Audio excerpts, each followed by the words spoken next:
नमस्कार, मैं नवीन कुमार अपने YouTube चैनल स्टूडेंटपुर पर तमाम विद्यार्थीगणों का, तमाम दर्शकों का हार्दिक स्वागत करता हूं। आज हम लोग उपस्थित हुए हैं। आज आप लोग के लिए जो वीडियो है, जो एग्ज़ाम के लिए बहुत इंपॉर्टेंट और ऑब्जेक्टिव व्यू सेशन की तरफ चलेंगे, और वो दिन है आज का फिजिक्स का। बहुत डिमांडेबल वीडियो रहा है। बहुत बच्चे का कमेंट आ रहा था कि फिजिक्स का वीडियो बनाया जाए, और एग्ज़ाम के दृष्टि से जो चैप्टर इम्पोर्टेंट है उसका आज ऑब्जेक्टिव वीडियो आपके सामने प्रस्तुत हो रहा है, जो इस प्रकार है। चैप्टर का नाम हमने रखा है पार्ट 3 फिजिक्स का, क्लास 10th के लिए। ध्यान देखिएगा, चैप्टर का नाम है मानव नेत्र, वायुमंडलीय अपवर्तन और वर्ण विक्षेपण। सबसे पहले हम लोग जानेंगे मानव नेत्र के बारे में। बउआ सब ध्यान से देखो, इसको बोलते हैं आँख। सबको पता है, नेत्र, चक्षु, नयन, ये सब आँख का है। और ये है मनुष्य का आँख। मानव नेत्र जो होता है, मनुष्य का नेत्र जो होता है, मानव नेत्र मुख जो इसका आकार है, वो मानव नेत्र प्याज की तरह गोलीय होता है। मानव नेत्र, जी हाँ, प्याज की तरह गोलीय होता है। मानव नेत्र में पाए जाने वाला जो लेंस होता है, वह लेंस उत्तल लेंस होता है। तो पहला ऑब्जेक्टिव सवाल जो हम लोग को पढ़ना है, जो हम इस प्रकार क्वेश्चन को डिस्कस कर रहे हैं। पहला सवाल कहता है कि मानव नेत्र में किस प्रकार का लेंस पाया जाता है। हमने अभी कहा मानव नेत्र में उत्तल लेंस पाया जाता है। ध्यान सुनना, मानव नेत्र में कौन सा लेंस पाया जाता है? उत्तल लेंस पाया जाता है। अगला सवाल, किसी वस्तु की प्रतिबिंब नेत्र के किस भाग पर बनता है? किसी वस्तु का प्रतिबिंब, तो समझना पड़ेगा पहले प्रतिबिंब क्या है। प्रतिबिंब के बारे में जाने तो पता चलता है कि डिफिनीशन करते हैं कि, ध्यान सुनना, प्रतिबिंब किसे कहते हैं? किसी बिंदु वस्तु से आती समांतर प्रकाश किरणें जब किसी बिंदु पर कटती है या कटती हुई मालूम पड़ती है, उस बिंदु को, उस बिंदु वस्तु का प्रतिबिंब कहते हैं। किसी स्रोत से आती समांतर प्रकाश किरणें किसी बिंदु पर कटती है या कटती हुई मालूम पड़ती है, उस बिंदु को, उस बिंदु वस्तु का प्रतिबिंब कहते हैं। प्रतिबिंब दो तरह का होता है, एक को बोलते हैं काल्पनिक प्रतिबिंब, एक को बोलते हैं वास्तविक प्रतिबिंब। ध्यान से सुनना, पहला ऑब्जेक्टिव हमने क्लियर कर लिया है। मनुष्य के नेत्र में कौन सा लेंस होता है? तो उत्तल लेंस होता है। दूसरा ऑब्जेक्टिव, मनुष्य के नेत्र में कैसा प्रतिबिंब बनता है? तो वास्तविक और उल्टा प्रतिबिंब बनता है। वास्तविक और उल्टा प्रतिबिंब बनेंगे मनुष्य के। और तीसरा जो क्वेश्चन अभी हमने कहा कि किसी वस्तु का प्रतिबिंब नेत्र के किस भाग पे बनता है, तो किसी वस्तु का प्रतिबिंब नेत्र के रेटिना पर। यहाँ पे देखिए, हमने नेत्र का फोटो बनाया था। उस फोटो में जो आँख के भीतर जो सबसे छोटा वाला पार्ट दिखाई देता है, उसे रेटिना या दृष्टि पटल के नाम से जानते हैं। उसी पर किसी भी वस्तु का प्रतिबिंब सबसे पहले बनता है, और वहाँ जो फोटो बनता है वो वास्तविक और उल्टा होता है, जिसे हमारा दिमाग सीधा करके देखता है और समझता भी है। अगला सवाल है, नेत्र के रेटिना पर कैसा वस्तु का प्रतिबिंब बनता है? तो हमने अभी कहा, नेत्र के रेटिना पर वस्तु का प्रतिबिंब वास्तविक, उल्टा और वस्तु से छोटा बनता है। इस प्रकार हम कह सकते हैं कि उत्तल लेंस में भी जो प्रतिबिंब बनता है वो वास्तविक बनता है, उल्टा बनता है और वस्तु से छोटा आकार का बनता है। अगला सवाल है, समान नेत्र की अधिकतम दूरी, अधिकतम दूरी कितनी होती है? देखिए, समान आँख को देखने के लिए अधिकतम दूरी अनंत होता है। जैसे कभी काल हम लोग बचपन में थे, कोई आदमी हम लोग से सवाल पूछा करता था कि एक आँख से 2 किलोमीटर दिखाई दे छो, तो 2 आँख से कै किलोमीटर दिखाई देगा? रे बगड़ा, उतने ना दिखाई देगा। हड़बड़ाल कोनो लड़का मैथ के बड़ा जादूगर है तो 2 दूना 4 मार दिया, ऐसा बात नहीं है। एक आँख से 2 किलोमीटर तो दूसरा आँख से भी 2 किलोमीटर। इसका कारण है क्योंकि किसी भी आँख का दूर बिंदु देखने का क्षमता, जो दूर बिंदु है, वह फिक्स नहीं है। इसलिए आंसर मानेंगे अनंत, इन्फिनिटी। कहाँ तक देख सकते हैं हमको पता नहीं है, लेकिन निकट देखने का फिक्स है। हम निकट के वस्तु को देख सकते हैं, तो कितना दूरी तक देख सकते हैं? तो निकट के वस्तु देखने का सबसे स्मॉलेस्ट, सबसे निकटतम दूरी दे वो है 25 सेंटीमीटर। तो दो ऑब्जेक्टिव याद किया। समान आँख के लिए दूर बिंदु क्या है? तो समान आँख के लिए दूर बिंदु अनंत है, और समान आँख के लिए निकट बिंदु कहाँ होता है? 25 सेंटीमीटर। अगला सवाल है, नेत्र लेंस की फोकस दूरी कम हो जाने पर कौन सा दोष होता है? पहले दोष समझिए। मनुष्य की आँख में बाह्य कारण, आंतरिक कारण, किसी बीमारी कारण उसके देखने की क्षमता धीरे धीरे खराब हो जाती है, वह किसी वस्तु को अच्छे से पहचानने में उसको प्रॉब्लम होता है, ऐसे स्थिति को दोष कहते हैं। किसका दोष? आँख का। मनुष्य में मुख्य रूप से आँख के 4 दोष होते हैं।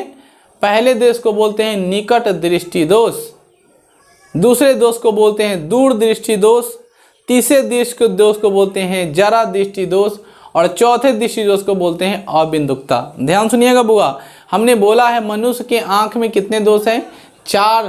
पहला का नाम निकट दृष्टि दोष, दूसरे का नाम है दूर दृष्टि दोष, तीसरे नाम का नाम है जरा दृष्टि दोष, और चौथे का नाम है अबिंदुकता। अब हम लोग बारी बारी से इसके बारे में समझ ले ताकि ऑब्जेक्टिव को डिफाइन कर सकें। सवाल पूछेगा निकट दृष्टि दोष किसे कहते हैं? निकट दृष्टि दोष का डिफिनीशन बड़ी अच्छा है, जो पूछेगा ना उसका उल्टा लिखना। क्या उल्टा लिखना? डिफिनीशन में समझो।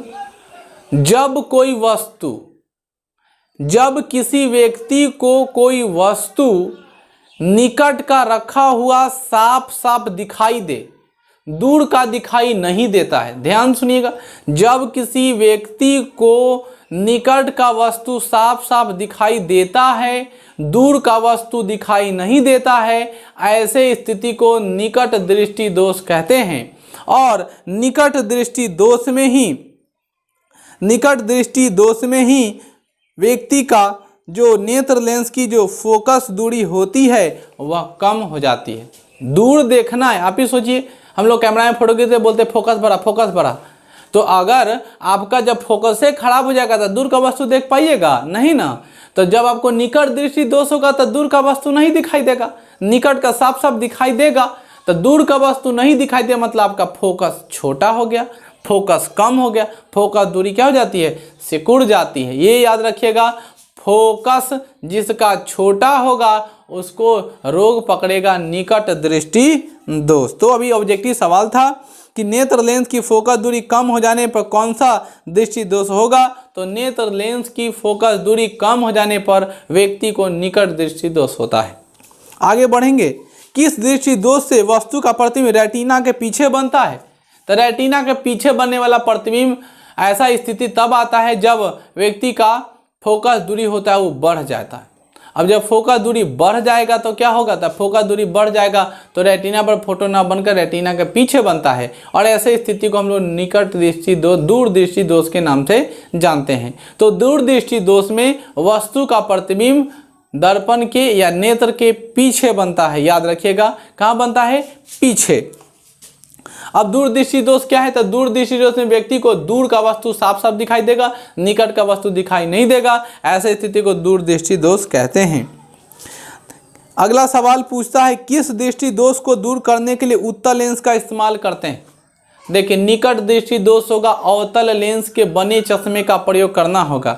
दूर दृष्टि दोष होगा चाहे दीर्घ दृष्टि दोष होगा, वैसे दोष को दूर करने के लिए उत्तल लेंस का चश्मा का इस्तेमाल करते हैं। यानी साफ साफ मालूम चल गया कि अभी हम लोग पता कर रखे हैं कि अगर दूर दृष्टि दोष अगर हमको हो गया है तो हमको उत्तल लेंस का चश्मा लेना होगा, निकट दृष्टि दोष हो गया है तो हमें अवतल लेंस के चश्मे का प्रयोग करना होगा।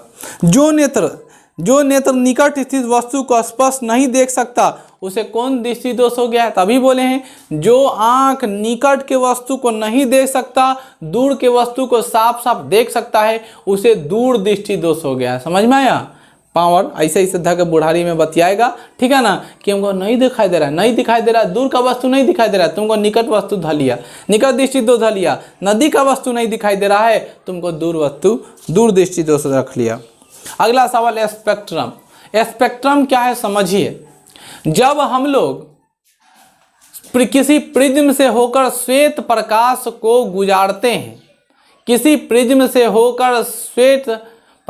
गुजारते हैं, सूर्य के प्रकाश को गुजारते हैं तो वह 7 विभिन्न रंगों में बढ़ जाती है और एक शुद्ध पर्दे पर प्राप्त किया जा सकता है। उसे वर्णपट या स्पेक्ट्रम के नाम से जानते हैं। ध्यान सुनिएगा, जब हम लोग प्रिज्म से किसी भी सूर्य के प्रकाश को अगर पास कराते हैं तो यह 7 विभिन्न रंगों में बंट जाता है और इस 7 विभिन्न रंगों को हम लोग कहते हैं एक वर्णपट पर प्राप्त करते हैं, इसीलिए इसे वर्णपट या स्पेक्ट्रम के रूप में जानते हैं। अब इस 7 रंग होता क्या क्या है, तो ट्रिक याद रखिए, बै जा नी ह पी ना ला। रामचंद्र याद कर, गिनती पढ़ा रहे हैं कि आखिरकार प्रिज्म से जब 7 को निकलता है तो कौन कौन नाम है, बै जा नी ह पी ना ला, बै जा नी ह पी ना ला, याद हुआ, बै जा नी ह पी ना ला। रंग का तो नाम याद होगा, बै फॉर बैगनी, बै फॉर बैगनी, जा से जामुनी, नी से नीला, ह से हरा, पी से पीला, ना से नारंगी और ला से लाल। ध्यान सुनिएगा, अगर आप किसी भी सूर्य के प्रकाश को प्रिज्म से होकर गुजारेंगे तो 7 विभिन्न रंगों में बढ़ता है। पहले रंग को हम लोग बोलते हैं बैगनी, दूसरे रंग को बोलते हैं जामुनी, तीसरे को बोलते हैं नीला, चौथे को बोलते हैं हरा, पांचवें को बोलते हैं पीला, छठे को बोलते हैं नारंगी और 7वें को बोलते हैं लाल। ये प्रक्रिया है, आप अच्छे से याद रखिएगा कि सूर्य के प्रकाश को प्रिज्म से होकर गुजारेंगे तब कितने बचेंगे, 7 रंगों में बढ़ जाएंगे। अभी बात ध्यान सुनिएगा, 7 रंग में बटेगा तो प्रिज्म के बारे में जान लीजिए। प्रिज्म है क्या, तो कांच का बना एक ऐसा ही पारदर्शी पर्दा जो 5 फलकों से घिरा होता है। कितने फलक होते हैं प्रिज्म में, 5 फलक, एगो एने, एगो ऊपर, 2 गो और 2 गो साइड में चोंच लेकर उठाले रहता है, ऐसे रहता है ऐसे, और नीचे वाला पार्ट एगो प्लेन, मिला के 5 गो, 4 गो ऊपर से दिखाई देगा फ्रंट व्यू में, टॉप से देखोगे तो, और एगो नीचा बेस व्यू में जो सबसे नीचा होता है, जिसको हम लोग टॉप से देख सकते हैं कि टॉप में एक चीज नीचे प्लेन दिखाई रेक्टेंगुलर फेस का दिखाई देगा। तो अभी एक ऑब्जेक्टिव कहता है कि स्पेक्ट्रम प्राप्त करने के लिए किसका उपयोग करते हैं, बच्चा वाला नहीं सवाल पूछा, स्पेक्ट्रम प्राप्त करने के लिए हम लोग प्रिज्म का इस्तेमाल करते हैं। अगला सवाल, प्रिज्म कितने सतहों से घिरा होता है, तो प्रिज्म 5 सतहों से घिरा है। प्रकाश में किस वर्ण के लिए तरंग दैर्घ्य अधिकतम होता है, तो भाई समझिए तरंग दैर्घ्य होता क्या है, तरंग दैर्घ्य का मतलब रेसिंग, तरंग दैर्घ्य का मतलब कौन जल्दी पहुंचे, तो देहाती भाषा में समझा रहे हैं। तरंग दैर्घ्य अगर नहीं समझ आता, वेवलेंथ नहीं समझ में आता, तो आपको समझना है कि किस रंग का स्पीड ज़्यादा है, कौन जल्दी पहुंच जाएगा। तो सबसे ज़्यादा तरंग दैर्घ्य होता है, उसका नाम है लाल रंग। कौन रंग, लाल, और सबसे पहले पहुंचेगा, सबसे ज़्यादा विजिबिलिटी ज़्यादा दिखाई देगा, उससे अच्छा कोई रंग होता नहीं चमकने के मामले में। इसलिए याद रखिए सबसे अधिक तरंग दैर्घ्य किसका होता है, लाल रंग का, और सबसे विचलन, विचलन का मतलब रुकावट भी लाल रंग का ही होता है। यानी लाल रंग का विचलन कम होगा सबसे, और तरंग दैर्घ्य सबसे अधिक होगा। बैगनी का तरंग दैर्घ्य सबसे कम, विचलन सबसे अधिक होता है। तो क्वेश्चन इसी से बनाता है कि खतरे का संकेत लाल क्यों होता है, चूंकि तो लाल रंग का तरंग दैर्घ्य सबसे अधिकतम होता है, अंधेरे में भी साफ साफ दिखाई दे सकता है, दूर से भी अच्छे से दिखाई दे सकता है। इसीलिए हम लोग खतरे का निशान लाल रंग रखते हैं, ताकि लोगों को पता चल जाए कि यहाँ खतरा है और आदमी अच्छे से सुरक्षित रह जाए। श्वेत प्रकाश किरण जब प्रिज्म से होकर गुजरती है तब वह जो वर्ण में सबसे अधिक विचलित होती है, तो सबसे अधिक विचलित मान ले कौन सबसे ज़्यादा देर रुक जाता है, तो उसका नाम है बैगनी रंग, इसीलिए तो लेट से पहुंचता है। उम्मीद करते हैं कि मेरे इन सारे बातों को समझ में आ रहा होगा आपको, और अच्छे से समझ भी पा रहे होंगे, ठीक है ना। आज तक का जितना ऑब्जेक्टिव था, इसके बाद हम लोग अगला क्वेश्चन की तरफ बढ़ेंगे। वो ध्यान सुनिए, 2 4 5 और ऑब्जेक्टिव कर लेते हैं ताकि समझ में आ जाए। मानव नेत्र में जिस भाग पर किसी वस्तु का प्रतिबिंब बनाते हैं उसको क्या कहते हैं, जिस भाग पर वस्तु का प्रतिबिंब बनाता है उसे हम लोग रेटिना कहते हैं। और रेटिना पर ही, दृष्टि पटल पर ही किसी वस्तु का प्रतिबिंब सबसे पहली बार बनता है, जो उत्तल लेंस का होता है, और इस पर वस्तु का प्रतिबिंब वास्तविक, उल्टा और वस्तु से छोटा बनता है। निकट दृष्टि दोष वाले मनुष्य के चश्मे होते हैं, तो जिस आदमी को निकट दृष्टि दोष होगा उसको अवतल लेंस के बने चश्मे का व्यवहार करना चाहिए। आंख व्यवहार करता है, आंख व्यवहार करता है उत्तल लेंस की तरह। आंख कैसा व्यवहार करता है, उत्तल लेंस। जैसे देख लीजिए रामचंद्र भाई कि उत्तल लेंस का फोटो होता है ऐसा, अब इसी को पलट दीजिएगा तो आंख दिखाई देगा, और अवतल लेंस का फोटो होता है ऐसा। तो आप बोलिए ना आंख कैसा बिहेव करेगा, तो उत्तल लेंस की तरह। अगला सवाल है, समान आंख में रेटिना पर बनने वाला प्रतिबिंब कैसा होता है, वास्तविक होता है, उल्टा होता है। अगला सवाल है, श्वेत प्रकाश में कितने रंगों का मिलकर बना होता है, बच्चा को पता है श्वेत रंग, सूर्य का प्रकाश 7 रंगों से मिलकर बना है, जो हम ट्रिक भी याद कराए हैं, बै जा नी ह पी ना ला। अगला है, श्वेत प्रकाश के अवयवी रंगों में टूटने की क्रिया क्या कहते हैं, श्वेत प्रकाश जब प्रिज्म से होकर गुजरता है, 7 विभिन्न रंगों में बढ़ जाता है। ऐसी प्रक्रिया को वर्ण विक्षेपण के नाम से जानते हैं। इस प्रकार अगला ऑब्जेक्टिव सवाल क्वेश्चन कहता है कौन सा दृष्टि दोष अवतल लेंस से ठीक किया जा सकता है। उस अवतल लेंस से ठीक करने वाला दृष्टि दोष का नाम निकट दृष्टि दोष। नेत्रदान मृत्यु के कितने घंटों तक किया जा सकता है, यानी अगर आप मर जाइएगा अपना नेत्रदान कब तक आपका आंख जो है वो सही रहेगा, तो 4 से 6 घंटे के भीतर। मानव आंख में किस प्रकार का लेंस है, उत्तल लेंस। मानव नेत्र वस्तु के प्रतिबिंब किस भाग पर बनाते हैं, रेटिना पर। चलचित्र में किसका उपयोग होता है, दृष्टि स्थिरता। चलचित्र माने फिल्म, सिनेमा, और सिनेमा में लोग दृष्टि स्थिरता का उपयोग करते हैं ताकि हम लोग देख सके किसी वस्तु को। इंद्रधनुष किसके कारण होता है, इंद्रधनुष वायुमंडलीय में उपस्थित जल सूक्ष्म बूंदों के परिरक्षण से या परिक्षेपण के क्रिया कारण होता है। खतरे का संकेत लाल क्यों होता है, अभी बता दिए। खतरे का संकेत लाल इसलिए होता है क्योंकि तरंग दैर्घ्य लाल रंग का सबसे अधिक और विचलन सबसे कम होता है। मानव नेत्र की तुलना किससे की जाती है, तो मानव नेत्र कैमरा से। मानव नेत्र की तुलना कैमरा से की जाती है। कैमरा में भी उत्तल लेंस और आंख में भी उत्तल लेंस। वायुमंडलीय अपवर्तन के कारण सूर्य का वास्तविक सूर्योदय कितने बार दिखाई देगा, वास्तविक सूर्योदय 2 मिनट बाद दिखाई देता है। आंख के पर्दे को क्या कहते हैं, आंख के पर्दे को रेटिना कहते हैं। अगला सवाल दूरदृष्टि दोष का मुख्य कारण क्या है, तो दूरदृष्टि दोष का मुख्य कारण है नेत्र गोलक का छोटा हो जाना और फोकस दूरी बढ़ जाना। निकट दृष्टि दोष का मुख्य कारण क्या है, नेत्र गोलक का लंबा हो जाना और फोकस दूरी छोटा हो जाना। अगला सवाल आंख का 2 उपयोगिता बताए। भैया रे ना अखवा रही ना कुछ देखम। जय हिंद, जय भारत, जय स्टूडेंटपुर। आज का क्लास यहीं समाप्त होता है। मिलेंगे अगले क्लास में।